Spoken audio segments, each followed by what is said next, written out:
সুপ্রিয় দর্শক, আসসালামু আলাইকুম। আপনারা দেখছেন বাক স্বাধীনতা। চ্যানেলটি সাবস্ক্রাইব করে সাথে থাকবেন। সুপ্রিয় দর্শক, আজকে যে ইস্যুটি নিয়ে কথা বলব সেই ইস্যুটি হলো আওয়ামী লীগ।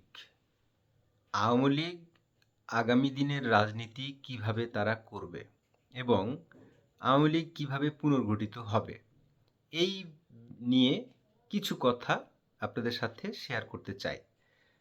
যেটা আমি বলছি সেটা আমার ব্যক্তিগত মতামত, আপনাদের সাথে নাও মিলতে পারে। আপনারা মন্তব্যের ঘরে আপনাদের মতামত দিতে পারেন।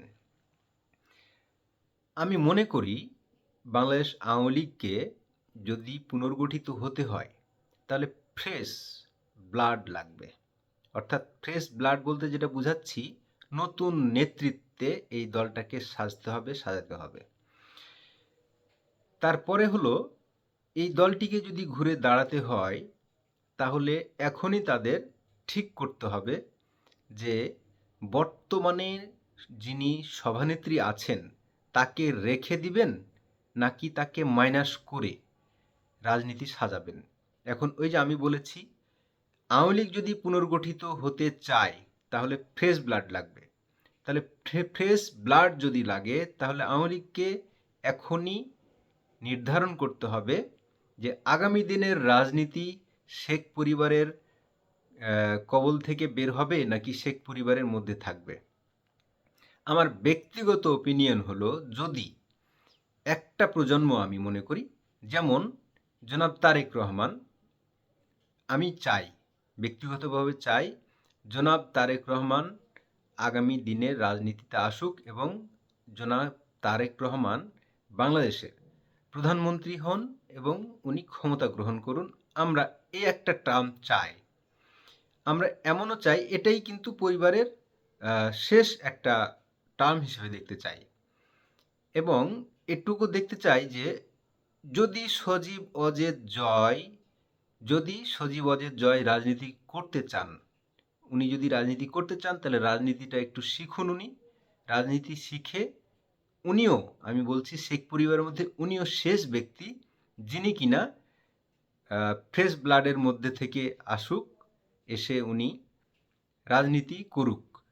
আর এর মধ্যে যেটা হবে বা করতে হবে, আপনারা জানেন যে এত বড় একটা ম্যাসাকারের পরে আওয়ামী লীগকে অবশ্যই অবশ্যই অবশ্যই জনসম্মুখে ক্ষমা চেয়ে রাজনীতি করা শুরু করতে হবে। ইউনিয়ন থেকে শুরু করে উপজেলা, জেলা পর্যায়ে সকল ধরনের নেতার মধ্যে যেন এই অনুশোচনা বোধটুকু থাকে যে তারা গত 15 বছরে যে ভুলগুলো করেছে, এই ভুলগুলো তাদের মধ্যে অনুশোচনায় নিয়ে, ভুল থেকে শিক্ষা নিয়ে তাদের আগামী দিনের পথ চলা শুরু করতে হবে। হ্যাঁ, আওয়ামী লীগ একটি ঐতিহ্যবাহী প্রাচীনতম দল, অনেক বড় দল। তারা সুসংগঠিত হওয়ার তাদের ইতিহাস আছে। তাদের আহ, এই ইতিহাস সেই আমলের ইতিহাসের মতো নয়। পরিবর্তিত প্রেক্ষাপটে অনেক বড় একটা চ্যালেঞ্জের নাম হলো আওয়ামী লীগকে ফিরে আসা। এবং আওয়ামী লীগের এইবার ফিরে আসাটা হবে অনেক বড় চ্যালেঞ্জের। এই চ্যালেঞ্জের জন্য তাদের অপেক্ষা করতে হবে এবং ইউনিয়ন পর্যায় থেকে শুরু করে একদম তৃণমূল থেকে শুরু করে যারা বঞ্চিত নেতা ছিলেন, যারা ত্যাগী নেতা ছিলেন, এই বঞ্চিত বা ত্যাগী নেতাদের সামনে আসতে হবে। এবং যারা কিনা প্রবীণ রাজনীতিবিদ, তারা যারা জেলখানায় আছেন তাদের আইনি লড়াইয়ের মাধ্যমে বিচার হোক, আমরা চাই। যারা নির্দোষ তারা যেন কোনো হয়রানির শিকার না হয়, আমরা এটাও চাই। তো তাদের যারা নির্দোষ নেতাকর্মী এখনো আছেন বলে আমরা মনে করি, দেশে হোক আর বিদেশে হোক, তাদেরকে এখনই অ্যাক্টিভিটি শুরু করতে হবে, তাদের কথা বলতে হবে। হ্যাঁ, তাদের কথা বলতে হবে ওই আগের মতো সিনাজুরি গায়েজুরি এইভাবে নয়।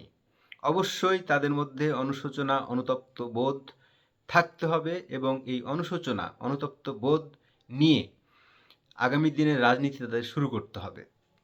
আমি মনে করি বা বাংলাদেশের মানুষ মনে করে যে এখনও হয়তো 25-30% মানুষ আওয়ামী লীগকে পছন্দ করে।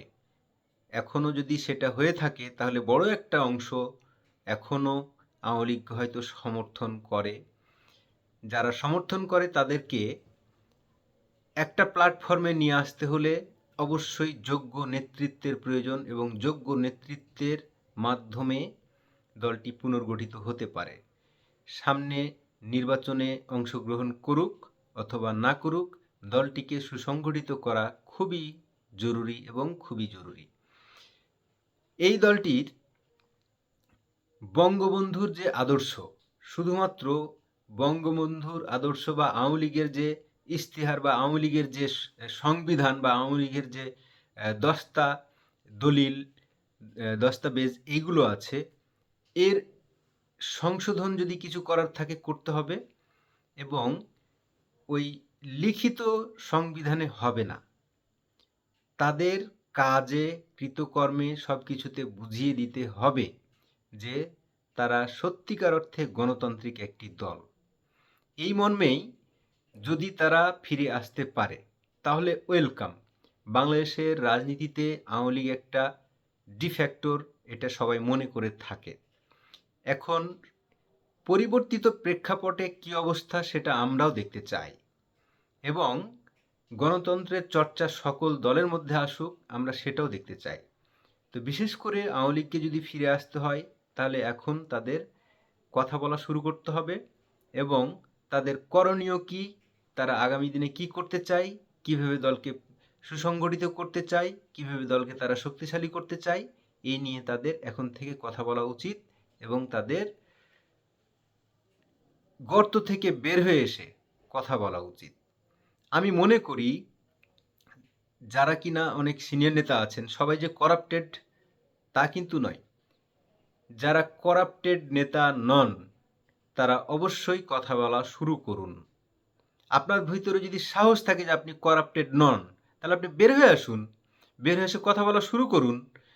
কথা বলতে হবে আপনাকে। এতদিন বিএনপি কথা বলেনি, এতদিন জামায়াত ইসলাম কথা বলেনি, তারা কিন্তু হারিয়ে যায়নি, বরং তারা আরও শক্তিশালী হয়ে ফিরে এসেছে।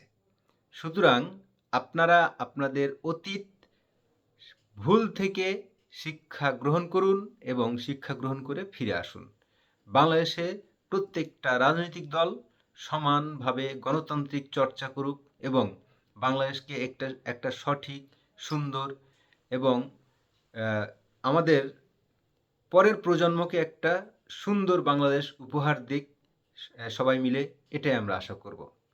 আজ এই পর্যন্তই, ভালো থাকবেন, দেখা হবে অন্য কোনো একটি ভিডিওতে।